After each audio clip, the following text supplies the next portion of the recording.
O Vitor Bueno pegou a bola, eu nunca vi isso, cara. Ele pegou a bola, era ele e o defensor à frente dele. O Brenner sofreu a falta, sofreu, é verdade, o árbitro estava ali do lado. Pra quem não assistiu, depois olha a imagem, o árbitro do lado viu que foi falta, mas a bola caiu numa condição ótima nos pés do Vitor Bueno. Ele parou o jogo, ele parou, ficou apontando pro árbitro, foi falta, marca a falta. O árbitro, não, é vantagem, joga a bola. Aí ele olhou pra frente, olhou pra um lado, olhou pro outro, fintou o zagueiro porque qualidade ele tem. Que acertou um chutaço de fora da área no canto esquerdo do goleiro, foi um golaço. Mas foi meio que empurrado. Vai, meu filho, joga. Isso vai na contramão de tudo que se espera de um jogador de futebol. Um atacante, sobretudo, fominha, que tem vontade de jogar, que tem fome de gol, que quer partir pra cima, que quer mostrar futebol. Vitor Bueno, que coisa, cara. Você sabe jogar bola. Tudo bem, tava acabando o jogo, tava no finalzinho, o cansaço bate, mas vai pra cima, cara. Não pode fazer isso. É por isso que a torcida pega no pé. É por isso que a torcida reclama do ímpeto desse time do São Paulo, que venceu por 3-1, porque tem qualidade. Verdade que enfrentou um adversário tecnicamente abaixo. Mas tem qualidade. É um time que sabe jogar. Eu disse por 2 vezes durante a partida, durante a transmissão. O time do São Paulo, para cair na armadilha da displicência, basta um fiozinho assim. E estava quase caindo. E depois que fez o 3-1, teve uma oportunidade clara de fazer 4-1, que seria ótimo para o time aumentar o saldo de gols nessa disputa ali na frente da tabela. Pode agora não fazer diferença, mas lá na frente pode ser que faça, né? Um golzinho. Teve a oportunidade de fazer 4-1 nessa arrancada do Brenner com o Vitor Bueno pelo meio, mas também empurrado, ia que não ia, o Brenner bateu pro gol e bateu para fora. Foi só um iniciozinho para que vocês se controlassem aí depois do acesso de pra riso, gente tomar uma após a água, mensagem do nosso ouvinte. Demais, dar uma respirada. Eu nunca vi um negócio desse. Mas eu também nunca vi um negócio desse. E aliás, quando a gente tá jogando futebol na várzea, a gente tá jogando futebol, nossa pelada de final de semana, quando não é falta ou quando é uma falta a seu favor e você tá na cara do gol, mesmo sem juiz, sem árbitro, você tem a noção, você e o adversário, os dois têm a noção que é vantagem. E você quer o gol, cara. E você quer o gol. O atacante quer o gol, o atacante assim, tem que querer o gol. O atacante que não quer o gol, desculpa, não pode jogar. E o mais estranho de tudo é ele, né, avisar o árbitro que foi falta. Fala, olha lá, foi falta. E a bola no pé dele, e o árbitro vai, anda, é vantagem, é sua, vai pra frente. Enfim. Nunca vi isso. Juro por Deus. Depois de todas essas pataquadas do Vitor Bueno à parte, que fez um golaço, aliás, o terceiro gol do São Paulo, um belo gol, por tudo que aconteceu, principalmente no segundo tempo, com as mexidas do Diniz, aquela questão de posicionamento do Igor Vinícius, a saída dele para a entrada do Juanfran, para acertar aquele setor direito que foi o mais alvejado do São Paulo no primeiro tempo. No juntar dos dois tempos e de tudo que foi essa partida entre Fluminense e São Paulo, principalmente pelas mudanças dos treinadores, resultado nada mais do que justo a favor do São Paulo, né, Fábio?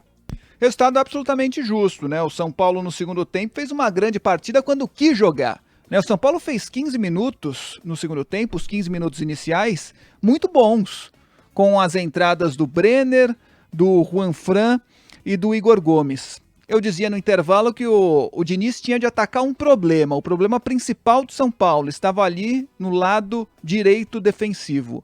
O Igor Vinícius não é lateral direito. Vamos partir daí? O Igor Vinícius não é lateral direito. Pode jogar nessa função uma vez ou outra, embora tenha sido lançado no futebol, aparecido na Ponte Preta, jogando nessa função. É um cara que tem muito mais facilidade de jogar do meio de campo para frente do que do meio de campo para trás. Ele não é um bom marcador, sobretudo com uma zaga tão exposta quanto essa. Não estou discutindo a qualidade do Diego Costa e nem do Léo. Acho que os dois entraram muito bem. E disse durante a transmissão que o Fernando Diniz pode ter achado aí um belo quarto zagueiro. Porque o Léo sabe sair para o jogo, tem passadas largas, jogador esguio, né? Jogador alto, aparentemente vai bem de cabeça. Tanto é que nesses últimos lances, antes de o São Paulo fazer o terceiro gol, o Fluminense teve uma boa chance numa cobrança de falta, uma falta, aliás, patética feita pelo Reinaldo, mais uma jogada patética do Reinaldo, o jogador de costas pro gol, ele fez uma falta a 2 passos da linha lateral da grande área e proporcionou aí ao Fluminense uma chance de empatar. o Nenê bateu a falta e o Léo tirou de cabeça. Então é um jogador que tem qualidades, pode ser que o Diniz tenha achado realmente um grande quarto zagueiro. Mas é uma zaga exposta pelo modelo de jogo adotado pelo Fernando Diniz. Jogando com essa zaga, com o Igor Vinícius na lateral, São Paulo vai sofrer sempre por ali. Então eu dizia, São Paulo tem que atacar esse problema.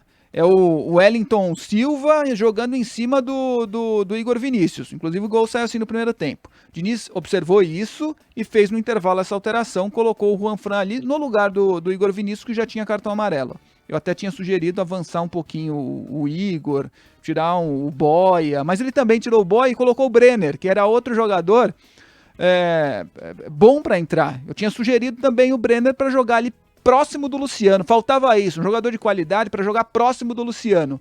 E logo nos primeiros minutos do segundo tempo, o São Paulo conseguiu empatar numa cobrança de escanteio, oportunista, o Brenner, depois de um desvio na primeira trave, acho que do Léo, eu tô puxando pela cabeça aqui, não tenho certeza agora, mas depois a gente acompanha. Desvio na primeira trave, o Brenner oportunista colocou para o fundo do gol. E logo na sequência, numa belíssima jogada do Brenner, mostrando o que ele sabe, é um jogador dotado de qualidade técnica. Às vezes meio blasé, sempre senti isso do Brenner, mas talvez agora o Fernando Diniz tenha conseguido dar uma chacoalhada nele. Brenner fez uma grande jogada, invadiu a área, faria um golaço, ela tocou na trave e sobrou para o Luciano oportunista, que é um cara que sabe fazer isso. Se posiciona muito bem. Se posiciona sempre muito bem. Ele não faz gol complicado, né? Parece que o gol é simples para ele, porque ele está bem posicionado. É um jogador interessante, não é um craque, nunca foi, mas é um jogador interessante. Esse Luciano hoje, por exemplo, para quem ainda guarda na memória, não tem nada a ver com aquele Luciano que jogou no Corinthians. Não. É um outro cara. Um cara mais forte, um cara que se posiciona muito bem. Aquele era um cara impetuoso, um jogador agudo, mais rápido. Mais rápido. Esse Luciano é diferente. Um jogador que se aproveita do bom posicionamento. Então é um cara interessante para jogar ali na frente. Então o São Paulo tem de aproveitar o que tem de qualidade, o que tem de melhor. Tem o Vitor Bueno, um cara que sabe jogar, precisa querer jogar. Então a torcida do São Paulo às vezes fica muito brava com o time por causa disso. Time que descamba para displicência vez ou outra. Mas jogou bem durante alguns minutos nesse segundo tempo, o suficiente para fazer a vitória em cima do Fluminense. Resultado justo no Morumbi, Luiz. Muito bem, Fábio. E para você, Marcelo? Mais uma partida de Campeonato Brasileiro em que a gente tem algumas decisões equivocadas da arbitragem. Ainda bem que nesse caso, no jogo de hoje, não tivemos a interferência da arbitragem no resultado. E em um São Paulo muito mais agudo, muito mais com vontade de jogo no segundo tempo, né? O São Paulo, acho que o Diniz deve ter tido uma conversa muito dura com os caras no intervalo, no vestiário, porque o que o Fluminense apresentou não era tão suficiente assim para ganhar do São Paulo por 1-0 como terminou o primeiro tempo vencendo, né? O time, né, misto do Fluminense, bem mexido e tal, e o São Paulo, sei lá, de vez em quando o São Paulo desliga, né? Tem essas coisas, São Paulo tem isso, Palmeiras tem isso às vezes, os caras desligam, então alguma coisa aconteceu lá no vestiário que os caras voltaram realmente mais, digamos assim, até um pouco mais pilhados, né? No começo do jogo, cometendo falta com menos de 1 minuto de jogo e tal. E encontrou o caminho, porque não era um caminho assim tão complicado para empatar e para virar o jogo, né? E tanto que conseguiu de fato. E depois disso, quando o próprio time do São Paulo percebeu que estava sobrando em campo, começou, né, a lei da tiriça dos caras e até a gente ter esse momento absolutamente pitoresco, para ser bem educado, né, do Vitor Bueno, que, poxa vida, mostra muito do que é o elenco e do que é um perfil de jogador que está começando a crescer no Brasil, né, de jogadores que têm talento e sabem que tem, que já tem uma boa parte da sua vida material resolvida, com uma idade ainda bem no começo, e que perdem a fome. E isso é muito grave, né? Se perder a fome pela profissão, por aquilo que você está fazendo, é uma coisa assim que é para questionar o que o cara está fazendo lá, né? O Vitor Bueno hoje deve valer o quê? 1 milhão de euros? Valeu 5 já, né? O talento dele tá lá nele, né? Só que parece que o cara não tá muito afim de fazer algumas coisas que um garoto como o Brenner, por exemplo, que tá despertando, de repente o Diniz está despertando nele ali alguma coisa que pode fazer com que ele jogue aquilo que ele pode e ele já começa a aparecer em 2 jogos. Não precisa muito, né?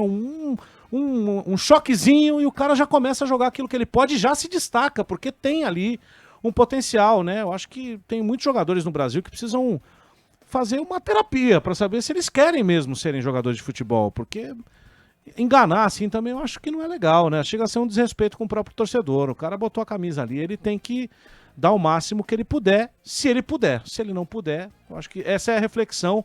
Mas o São Paulo tem time pra estar onde tá mesmo, brigando com o Flamengo, com os caras lá em cima. É só despertar isso com um pouco mais de frequência para não sofrer tanto quanto hoje, né?